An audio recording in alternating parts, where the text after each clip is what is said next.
Iran, Israel, US जंगें चल रही हैं, इनका खात्मा कब होगा? मैंने पहली पेशन गोइयां कर दी थी कि इस साल 8 से 9 ममालिक में जंगें बनेंगी और 8 से 9 बड़े बड़े लोग एक्सपायर भी होंगे। डोनाल्ड जे ट्रम्प जो आ रहे हैं ना इस खित्ते में, की बहुत बड़ी गलती कर दी उन्होंने। जो भी काम करेंगे इस खित्ते में इनके गले की हड्डी बढ़ दी। जुपिटर का सीधा होना इस चीज की निशानी है कि जितने भी नेटो ममालिक हैं उन्होंने होश के नाखून ले लिए कि इस लड़ाई में हमने नहीं जाना। अब बैठा हुआ है मंगल एक्यूरियस में, मार्स उसने जाना है 2 अप्रैल को, ट्रांजिट करना है, पाइसिस में आ जाना है, जहां पे अमेरिका तो बैक पे चला ही गया है और इजराइल को भी मार पड़ जाएगी, इजराइल अकेला रह जाएगा। क्या आपको दिखता है डॉलर कब डीवैल्यू होना स्टार्ट होगा? स्टार्ट हो गया और 2 अप्रैल के बाद तेजी से नीचे आएगा। को लगता है कि ये मिड टर्म इलेक्शंस तक बात पहुंचेगी? अब जो मिड टर्म आ रहा है वो है 3 नवंबर 2026 को। तमाम डिजिट्स को काउंट करें तो बनता है 6। क्या बनता है? 6 किसका डिजिट है? बीमारी, सहर और जादू का। तो ट्रम्प मिड टर्म जाएंगे, हार, प्रेसिडेंट तो रहेंगे 4 साल, लेकिन पावर्स खत्म हो गई, खुद फैसले नहीं कर पाएंगे। पेशन को ये मेरी सुपर पावर नेक्स्ट रशिया है। अब 8 से 9 ममालिक मगरिब के लिए तैयार हो जाए, वहां पे लड़ाई होने वाली। पाकिस्तान का क्या रोल होगा इन सब में? पाकिस्तान को इस खित्ते की एक पग पहनाई जाएगी, चौधरियां दी पग। ई ट्रंप कहेगा हमसा भूल हो गई, हमका माफी दे दो।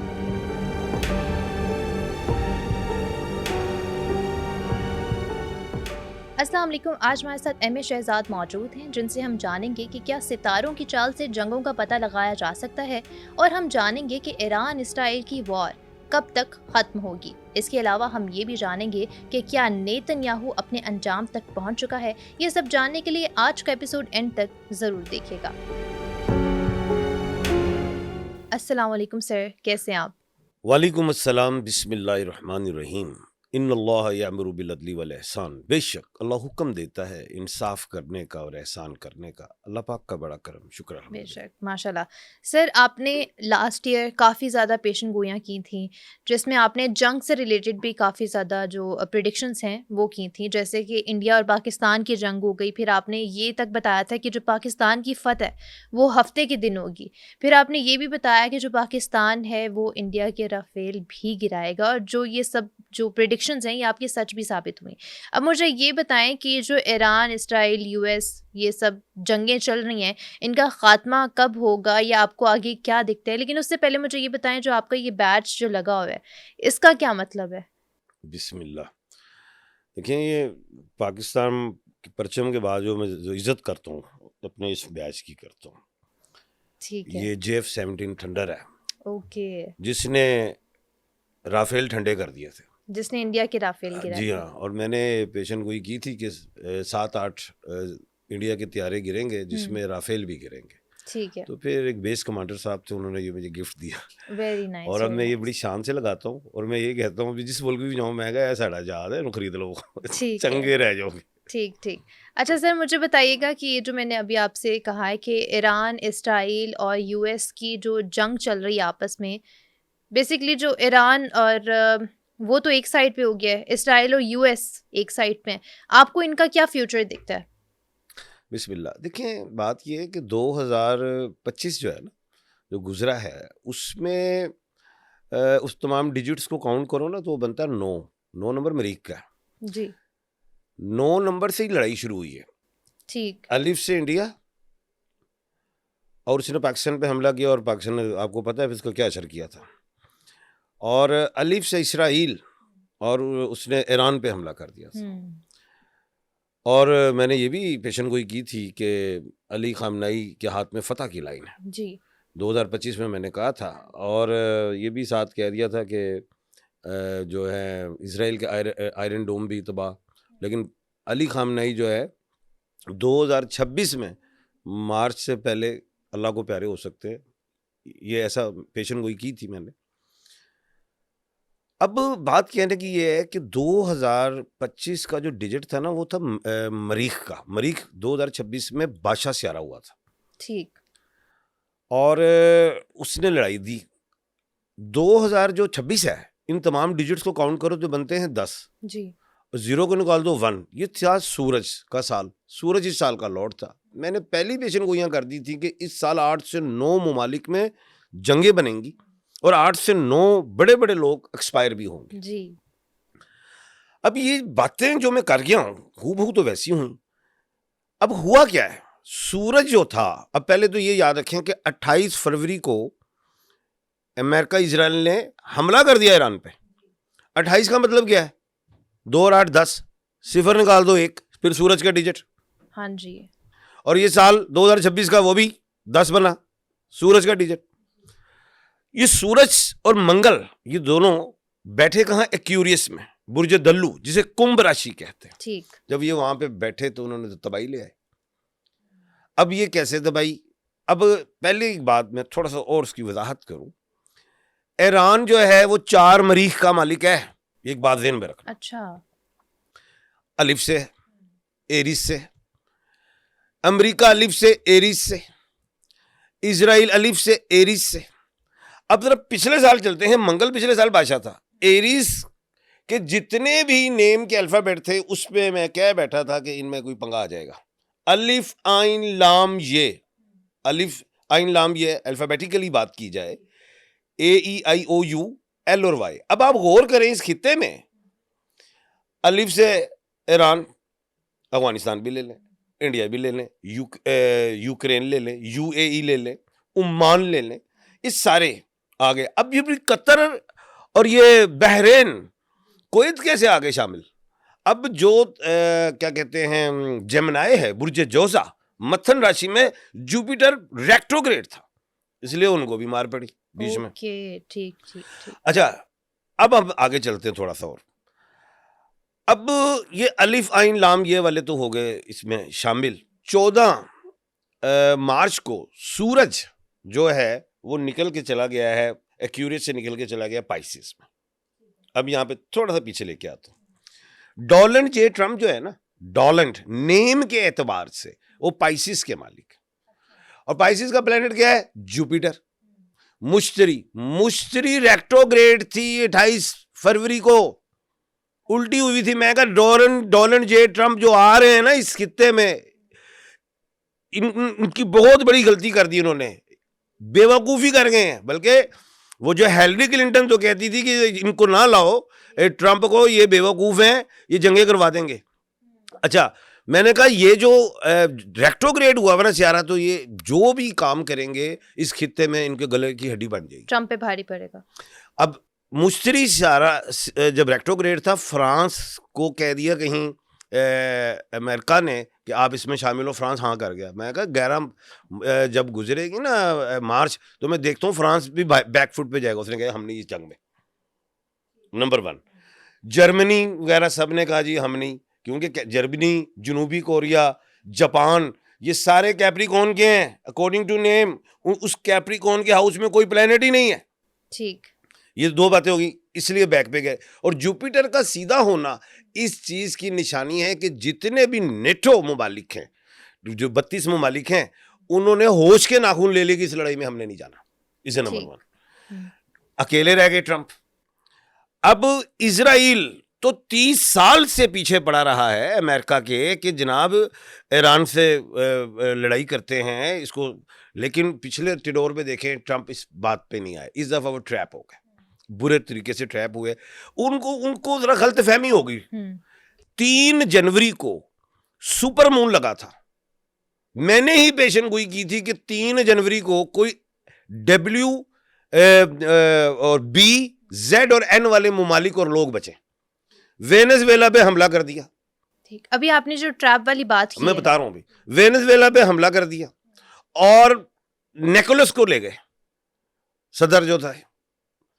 वहां पे ट्रंप जो थे ना, समझे कि मैं तो हूं बादशाह, बब्बर शेर, मेरे लिए तो दुनिया आसान है। जी, जी, जी। ये जो सूरज जो था इस साल का बादशाह, तो मैंने एक पेशन को शुरू में ही कर दी थी कि इस साल लॉर्ड की लड़ाई है, जमीन में ये चौधरियों की लड़ाई है। ट्रंप जो थे उन्होंने कहा मैं तो इसको ले जाऊंगा, ईरान को भी, तेल भी ले लूंगा, जैसे मैंने इजी उसको किया, वेनेजुएला को ले गया, ऊपर से क्यूबा को तड़ियां लगा रहे, ऊपर से ग्रीनलैंड को तड़ियां लगा दी। किस में ताकत किसने स्पोर्ट की ताकत को इजराइल, नेथन किसका है? स्कॉर्पियो का। स्कॉर्पियो में तो प्लेनेट ही कोई नहीं। अच्छा। और नरेंद्र मोदी वो भी एन से, उसके अंदर भी प्लेनेट कोई नहीं। मैं कहूं दोनों ने मार पै जानी चाहिए। ये एक्यूरियस में सूरज और मंगल यानी कि सन एंड मार्स बैठे हुए थे जिसने दुनिया में तबाही लाई। ठीक है। सूरज चला गया वापस पाइसिस में। अब सूरज क्या है इस साल का? लॉर्ड है। और मुश्तरी इस साल का वो भी बादशाह ही है सियारों में। तो दोनों मुश्तरी के मालिक क्या कहते हैं? ट्रम्प। सियारा सीधा हुआ, ट्रम्प को होश आ गई 11 के बाद में गलत जगह पे आ गया। अब बैठा हुआ है मंगल एक्यूरियस में, मार्स। उसने जाना है 2 अप्रैल को, ट्रांजिट करना है, पाइसिस में आ जाना है, जहां पे अमेरिका तो बैक पे चला ही गया है और इजराइल को भी मार पड़ जाएगी। इजराइल अकेला रह जाएगा। एक बात। अब मैं बड़ी अहम तरफ जा रहा हूं। ये जो जंग की डेट खत्म होने की, मैं पहले डोनाल्ड ट्रंप को ही मशवरा दूंगा कि भाई बैक चले जाओ, क्योंकि अब आप सुपर पावर से पावर में रह गए हो। सुपर का लफ्ज निकल गया। नहीं तो अभी जो आप कह रहे हैं कि जो जंग जिस डेट को खत्म होनी है, क्या जंग बिल्कुल खत्म हो जाएगी या सिर्फ कुछ देर की लिए ठंडी होगी? सिर्फ बताता हूं। अब अमेरिका को वापस जाने के लिए जो मैं डेट अनाउंस कर रहा हूं, एक है 19 मार्च। उसके बाद जो है डेट जो अगर ये जाना चाहें 25 मार्च, 27 मार्च, 28 मार्च, 1 अप्रैल, यहां तक अमेरिका कोई बयानिया बनाए कि जी हमने अपना हदफ हासिल कर लिया है, हमने ईरान की न्यूक्लियर जो भी थी मवाद था वो हमने ख़त्म कर दिया, हम अब जा रहे हैं। अब जाने के लिए ये नहीं है कि जी मैं जा रहा हूँ। अभी तो एक उनका बहरी बेड़ा तो आज वापस हुआ है, बैग हुआ है। इस एक तो ये चला गया, लेकिन ये अमेरिका यहीं पे असला छोड़ के अपने फौजी वापस बुला लेंगे तरीके से आस्ता आस्ता। लेकिन जाते जाते कभी एक मिसाइल मार दिया, 2 मार दिया, इस तरह ये बैक करेंगे। इसको टाइम लगेगा। लेकिन ये एक बात बता दूं, 1 अप्रैल को जो है ज़ोहल सियारा ईस्ट से राइज हो रहा है। 26 मार्च को मरीख सियारा ईस्ट से राइज हो रहा है, जिससे ये एशिया का खित्ता तमाम एक सफबंदी पे आ जाएंगे और अमेरिका का डॉलर नीचे चला जाएगा। ये पहली में पेशन गोई 1 महीने से कह रहा था कि ये जो डॉलर्स हैं, जी हाँ, ये डिवैल्यू होना शुरू होगा। यहाँ का युआन पावर लेगा, ब्रिक्स पावर लेंगी और अमेरिका अकेला रह जाएगा। नहीं, क्या आपको देखते हैं डॉलर कब डीवैल्यू होना स्टार्ट होगा? स्टार्ट हो गया। अच्छा, अभी से अब स्टार्ट हो गया। ठीक है। और 2 अप्रैल के बाद तेजी से नीचे आएगा। ठीक है। तो सर अभी ट्रम्प की बात हो ही रही है, तो आपको लगता है कि ये मिड टर्म इलेक्शंस तक बात पहुंचेगी? बड़ा अच्छा सवाल है। जो मिड टर्म इलेक्शन है ना, वो है 3 नवंबर 2026 को। जी। मैं अमेरिका ही में था जब मैं पेशन गोई करने गया था। ट्रम्प की जब ये इलेक्शन लड़ रहे थे, वो डेट थी 5 नवंबर। 5 का जो डिजिट होता है ना, वो बख्त का होता है। मैं कहा जीत जाएंगे कमला हैरिस से। अब जो मिड टर्म आ रहा है वो है 3 नवंबर 2026 को। तमाम डिजिट्स को काउंट करें तो बनता है 6। क्या बनता है? 6 किसका डिजिट है? बीमारी, सहर और जादू का। ओके। तो ट्रम्प मिड टर्म जाएंगे, हर प्रेसिडेंट तो रहेंगे 4 साल, लेकिन पावर्स खत्म हो जाएंगे, खुद फैसले नहीं कर पाएंगे। ओके, ठीक है। तो फिर सुपर पावर जो कंट्री है वो कौन सी कंट्री बन सकती है? सुपर पावर में मैं एक बात बताऊं, मैंने कहा था कि ये 2026 में 3 चौधरियों की लड़ाई। क्योंकि यूएस तो समझता है ना कि वही सुपर पावर कंट्री है, तो अब किसके चांसेस हैं? 3 चौधरियों की मैंने कहा था लड़ाई है। ये एक ट्रायंगल बनेगी। ठीक है। ट्रायंगल में ये सबसे आगे रशिया, ये अमेरिका और ये चाइना। ठीक है, एक तीर बना लें, इसको एरो बना लें। ठीक है। चाइना बिजनेस करता है दुनिया में, ताले अपने लवा देंदा हर बूए ते, एडी उदी पावर है। लेकिन शौक रशिया को है सुपर पावर का। जी। 1991 के बाद, 1991 के बाद अमेरिका ने तेजी से तरक्की की। 2025 तक वो सुपर पावर था। 2026 इस दौड़ से वो पीछे हो जाएंगे। पेशन को ये मेरी सुपर पावर नेक्स्ट रशिया है। ठीक है सर, आपको क्या लगता है कि ये जो जंग है ये मशरिक तक रहेगी या मगरिब तक जाने के भी चांसेस हैं? 2026 का जो साल के डिजिट का जो मैंने कहा था 10 है, 0 निकालो 1 है, मैं कहा सूरज है। सूरज मशरिक से निकलता है और मगरिब में गुरूब होता हाँ है। जी। और अगस्त में दूसरा सूरज ग्रहण लगेगा और दूसरा चांद ग्रहण लगेगा। ठीक है। ये ग्रहणों का भी इफ़ेक्ट होता है हाँ, क्या? बताता हूँ अभी भी। ये जो पहला सूरज ग्रहण लगा है इस साल 17 फरवरी को, वो इंडिया, पाकिस्तान और इन्होंने मिडल ईस्ट, अफ़गानिस्तान वगैरह ने नहीं देखा। जो लगा चांद ग्रहण, ल्यूनर एक्लिप्स, ये इंडिया, पाकिस्तान ने देखा, ये ईरान ने देखा, ये इराक ने देखा, ये देखा गया है। तो इसलिए जंग तबाही यहाँ पे रही। अब जो अगस्त में क्या कहते हैं सूरज ग्रहण और चांद ग्रहण होगा, वो इस एरिए में नहीं देखा जाएगा, वो मगरिब में ही देखा जाएगा। अगस्त के बाद आप देखेंगे मगरिब में लड़ाई होगी। अब 8 से 9 मुमालिक मगरिब के लिए तैयार हो जाए, वहां पे लड़ाई होने वाली है। और 8 से 9 और हस्तियां कह लें, वो भी एक्सपायर हो सकती हैं। ठीक। तो जी। सर अभी मुझे ये बताइएगा कि जो इंडिया और पाकिस्तान की लास्ट ईयर जो जंग हुई थी, तो क्या इंडिया दोबारा से कोई छेड़खानी कर सकता है? इससे पहले आपका एक सवाल था, मैं उसका जवाब दे दूं। जी। आपने कहा कोई ग्रहण का भी असर हाँ हुआ। जी। आपको एक नई बात बताने लगा, हुँ। आपके प्रोग्राम के तवज्जुह से दुनिया सुनेगी। जी। आयतुल्लाह खामनाई अल्लाह को प्यारे हो गए, अल्लाह पाक उन्हें जन्नत में आला आमीन। मुकाम दे। हुँ। वो पैदा हुए, उस वक्त ग्रहण लगा हुआ था, अच्छा। और उनकी डेट ऑफ बर्थ है 19 हुँ। अप्रैल 1939। तमाम डिजिट्स को काउंट करो, बनता है 10, मतलब 1। 1 सूरज का डिजिट, ठीक और है। इसी सूरज के डिजिट में वो अल्लाह को प्यारे हुए। हुँ। ट्रंप पैदा होते हैं 14/6/1946। तमाम डिजिट्स को काउंट करो, बनते हैं 4। ओके। ये भी ग्रहण में पैदा हुए थे, जब ग्रहण लगा था तब ये भी पैदा हुए थे। ओके। 4 का डिजिट क्या है? आधी दुनिया। क्या? ये जो सुपर पावर थे ना, मैंने कहा था ये पावर रह जाएगी, सुपर पावर गया। ओके। इनके हाथ से अमेरिका काफी पीछे चला गया। नेतन्याहू ये पैदा हुआ 12/10/1947। तमाम डिजिट्स को काउंट करो, बनता है 7। 7 किसका है? मुनाफकत का, शराकतदारी का, मुनाफकती की। तो आपको फिर पता है उनके साथ क्या, ऐसे लोगों के साथ फिर दुनिया नहीं फिर लाइक करती। जी। सर अभी मैं इंडिया और पाकिस्तान के सवाल पे जाने से पहले मैं आपसे पूछना चाहूँगी, अभी आपने एक ज़िक्र किया था ट्रैप का, कि ट्रंप ट्रैप हो गए, तो क्या आपको लगता है कि नेतन्याहू ने ट्रंप को ट्रैप किया? 100% वो 30 साल से इस कोशिश में थे कि कोई अमेरिकन प्रेसिडेंट जो है वो मेरा साथ दे और ईरान को हम जो है ख़त्म करें और अपना ग्रेटर इसराइल वाला मामला जो है हल करें। चांसेस हैं ग्रेटेस्ट तो इसराइल अब बनने के? इधर एक सवाल पैदा होता है, आपको करना चाहिए यहाँ पे, कि क्या पाकिस्तान ईरान पे हमला करेगा? आपको सवाल ये करना चाहिए। अभी हम लोग वो कर लेते हैं, लेकिन स्टार्टिंग से इसका ले लें, इसी से सवाल शुरू करें। आगे पीछे हो गया ना, इसको पहले करें फिर आगे आ जाए। ये वाला सवाल कर लें, क्या पाकिस्तान ईरान पे हमला करेगा? करे।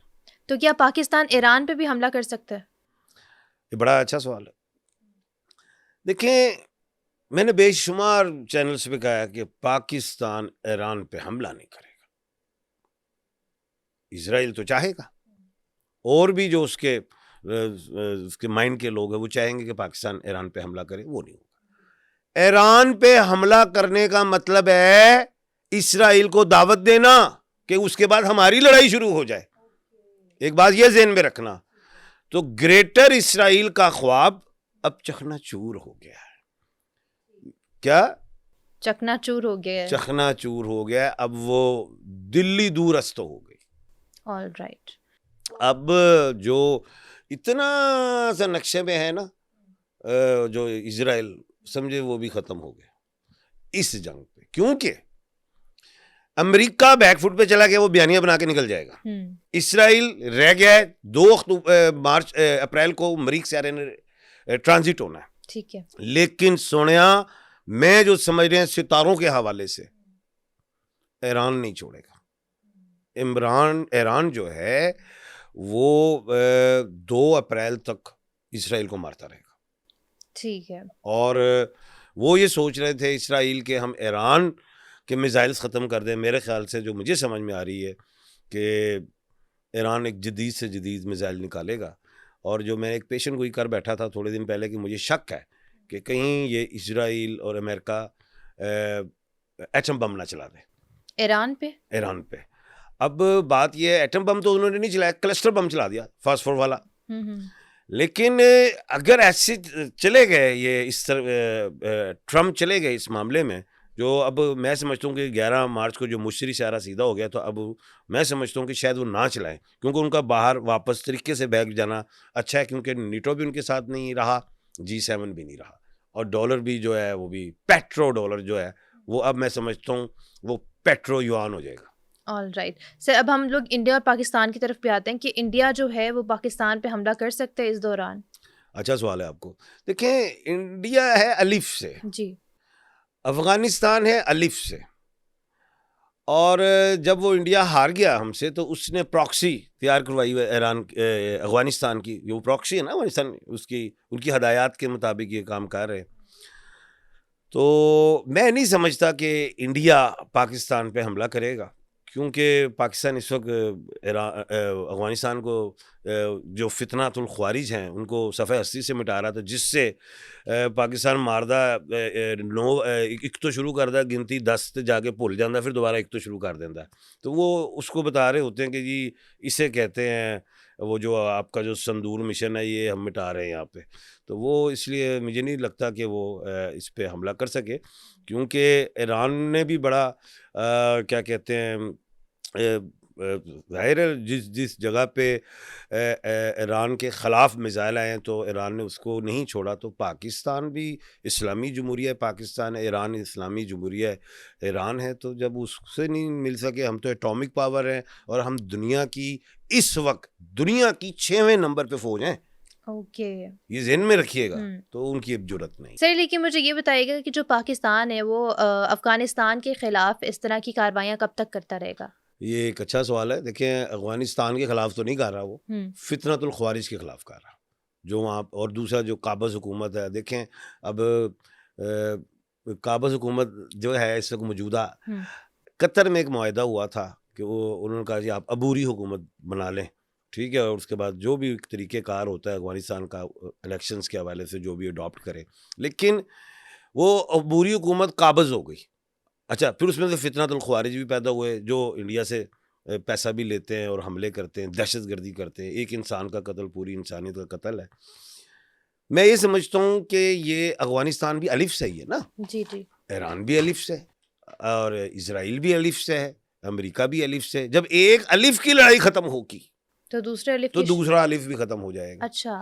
अब ईरान की लड़ाई जब खत्म हो जाएगी जंग, तो उसके बाद आप खुद ब खुद देखिएगा ये अफगानिस्तान वाले भी ठीक सेट हो गए होंगे, कुट-शुट पैगी होगी, इनको भी फितनातुल ख्वारिज को तो वो भी मामला उस वक्त खत्म, उन्हीं डेट्स पे देखेंगे आप, उसके आगे पीछे हल्का सा। ठीक है, ये जो अमेरिका बैकफुट पे जा रहा है, तो क्या आपको लगता है कि बाकी कोई और ममालिक उसकी हेल्प कर सकता है? जैसे क्या जो यूक्रेन है वो अमेरिका को ड्रोन दे सकता है?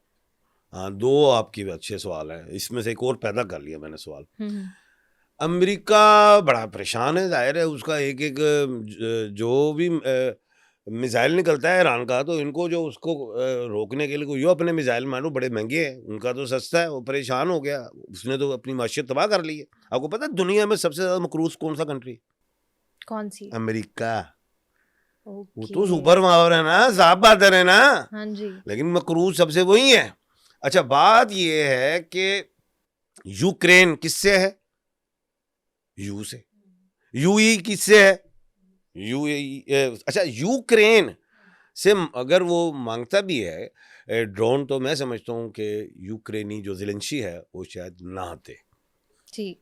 क्योंकि फिर रशिया उसको बहुत ज़्यादा टफ टाइम दे देगा, तो वहाँ पे मुझे उम्मीद नहीं है कि वो दे। This is number 1। ठीक। नंबर 2, यूएई जो है वो डायरेक्ट अगर आपने हरमूज की तरफ आता है, अमेरिका का इत्तेहादी बनता है, तो यू तो पता ही है ना, फिर खुलवा सकते हैं वैसे? नहीं, ये मैं समझता हूँ वो तो आपने हरमूज एक दलदल है, जो आएगा उसमें गर्क हो जाएगा। ठीक है जी। और सर क्या आपको लगता है कि ये जो सारी जंगें हैं ये थर्ड वर्ल्ड वॉर की तरफ जा रही हैं, या फिर ये जो सब जंगें करवाई जा रही हैं ये दज्जाल को लाने के लिए करवाई जा रही हैं? बड़ा अच्छा खूबसूरत सवाल है। देखें, बात ये है कि पहली बात तो ये है कि थर्ड वर्ल्ड वार की तरफ ख्वाहिश थी इसराइल की, है ठीक। भी, ओके, इसराइल की ख्वाहिश थी। ठीक है भी, ताकि ये लड़ें और मैं अपना कब्जा बनाऊं। ठीक। थर्ड वर्ल्ड वार तो नहीं होने जा रही, हम्म। जो मर्जी कर लो। ये जरूर है कि पावर चेंज होने जा रही है, ये जरूर है कि हम्म। नए वर्ल्ड ऑर्डर आएंगे, ये जरूर है। ठीक है। और दूसरी बात, बिल्कुल तैयारी है हम्म। इसराइल की ही, और भी जो उसके साथी हैं, कि काना दजाल को लाया जा रहा है। लेकिन पेशन गोई कर रहा हूं, अगर काना दजाल आ रहा है तो इमाम मेहदी अलैहिस्सलाम का भी ज़हूर है, और ज़हूर आपको पता ही है, 40 साल के होंगे, खाना काबा का तवाफ कर रहे हैं। और जब इमाम मेहदी अलैहिस्सलाम आएंगे, ट्रम्प के हाथों देखो क्या नुकसान होने लगा है ईसाइयों का, ये देखें। जब इमाम मेहदी अलैहिस्सलाम आएंगे तो फिर हजरत ईसा अलैहिस्सलाम भी उतरेंगे। मैं दमिश्क की मस्जिद में गया हूं, जहां वो सीढ़ी लगी हुई है, उतरेंगे तो वो भी नमाज किसके पीछे पढ़ेंगे? हजरत इमाम मेहदी अलैहिस्सलाम के। फिर सारे क्रिश्चियंस मुसलमान हो जाएंगे। ठीक है। क्या सारे क्रिश्चियंस मुसलमान? अभी अमेरिका और इजराइल, यानी कि डोनाल्ड ट्रम्प और नेतन्याहू मिलके ईरान के पीछे हैं। जब काना दजाल तो इमाम मेहदी अलैहिस्सलाम भी आ गए, तो फिर सारी ईसाइयत मुस्लिम, फिर क्या होगा? मुसलमानों की लड़ाई किससे? यहूदियत से होगी। लेकिन सर आजकल ये भी तो खबरें गर्दिश में है कि जो नेतन्याहू है वो नहीं रहा, तो आपका इसके बारे में क्या कहना है कि नेतन्याहू जिंदा है या नहीं? देखिए, मैंने आपको कहा था कि 3 शख्सियात हैं जो ग्रहण में पैदा हुई। एक शख्सियत तो लेकिन आयतुल्लाह उसका नंबर खामनाई, तो 7 बन रहा है। आयतुल्लाह खामनाई जो हैं वो अल्लाह को प्यारे हो गए, जी। नंबर 1 में आए थे। जी। और मैंने एक पेशन गोई की हुई थी कि इस साल 8 से 9 बड़ी बड़ी हस्तियां एक्सपायर हो सकती हैं। आइन मुमकिन है कि वो एक्सपायर हो गए हों, और अगर नहीं भी हुए तो 2 अप्रैल को जो मरीख स्यारा ट्रांजिट करेगा तो उधर बात खुल के सामने आ ही जाएगी कि वो हैं या नहीं है। बाकी एक तो मुझे शक है कि वो इंजर्ड हो गए हों, एक्सपायर हो गए हों, ये कुछ सितारों के हवाले से मैं देख रहा हूँ। दूसरी बात ये है कि आयतुल्लाह खामनाई अल्लाह को प्यारे हुए तो उनकी अवाम तो एक साथ ही खड़ी रिजीम, वो तो अवाम खिलाफी नहीं हुई। अमेरिका ने इसराइल का साथ दिया और आ गए तो अमेरिका की अवाम ट्रम्प के खिलाफ, और उनकी तो अपनी जो हुकूमत है वो भी खिलाफ, इस्तीफे भी शुरू हो गए। जो काम किया है इसराइल ने, नेतन्याहू ने, कि हमला कर दिया, तो इसराइल के भी तो मर रहे हैं। तो अब नेतन्याहू, जो दूसरा पॉइंट मैं बता रहा हूँ कि जो नेतन्याहू इस तरह हो गए हैं कि मैं अवाम चाहे सानू आवाम ही ना मैनू ठोक देवे, वो तो अलग बात है कि ईरान ने मारना है तो अवाम, तो मैं ये समझ आती कि वो अमेरिका में या किसी और कंट्री में, सेफ सिटी कंट्री में जाके बैठे हों। ये दूसरा पहलू है, इस 2 पहलू से तीसरा पहलू कोई नहीं। ठीक है, ऑल राइट। सर मैं आखिर में ये पूछना चाहूँगी कि पाकिस्तान का क्या रोल होगा इन सब में? ये मैंने पेशन गोई की थी आज से, जब नया साल आना था उसके लास्ट वीक पे मैं बेशुमार निजी चैनल्स पे था, और इसमें मैंने एक पेशन गोई की थी कि पाकिस्तान को इस खित्ते की एक पग पहनाई जाएगी। ठीक है। चौधरियां दी पग, सुपर पावर की नहीं, सुपर पावर तो मैंने बता दिया रशिया बनेगा। चौधरियों की पग पहनाई जाएगी। ट्रंप कहेगा हमसा भूल हो गई, हमका माफी दे दो। ठीक। वो ये कहेगा। और पाकिस्तान जो है किरदार, कुलीदी किरदार अदा करेंगे ईरान के साथ भी, सारी मिडल ईस्ट के साथ, और तुर्किया वगैरह सब मिलके, तो फिर कोई एक रास्ता बना के दिया जाएगा। अब आप जाएं, बड़ा तुसी 1991 तो लैके हुण तिकर राजनीति लीती, हुण वारी बदल गई, कुर्सी दूजा बैठेगा। ठीक है। ये सर आखिर पे आप ऑडियंस को क्या मैसेज देना चाहेंगे? मैं अपनी तमाम ऑडियंस को यही कहूँगा कि अल्लाह की रस्सी को मजबूती से थामे रखो और तफरके में ना पड़ो। एक तमाम दुनिया की हुकूमतों को कहूँगा कि अल्लाह की रस्सी को मजबूती से थामे रखो और तफरके में ना पड़ो। एक इंसान का कत्ल पूरी इंसानियत का कत्ल। Thank you so much sir for your time. काफ़ी इन्फॉर्मेटिव पॉडकास्ट रहा और उम्मीद करती हूँ कि हमारी ऑडियंस को आज का एपिसोड काफ़ी ज़्यादा पसंद आएगा। अगले पॉडकास्ट तक के लिए मुझे दीजिए इजाज़त। अल्लाह हाफिज़।